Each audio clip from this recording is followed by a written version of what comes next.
તમારા માટે એક પ્રાર્થના બહુ સારી છે. નંદશીલ મુનિએ ભજિત શાંતિમાં છેડે પ્રાર્થના આપી. ઉભય દિશો સંજમે નંદે. પ્રભુ રત્નત્રય તે આપી, હવે રત્નત્રયના પાલનનો આનંદ પણ ક્ષણે ક્ષણે તારે આપવો.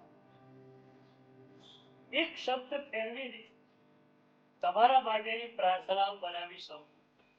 ઉભય દિશો સાહણાએ નંદે. પ્રભુ તારી સાધના મને મળી છે. તારી સાધના થોડી ઘણી હું કરું પણ જે સાધના હું કરું છું એનો પૂરેપૂરો આનંદ મને મળવો છે. આ તમારી પ્રાર્થના હોવી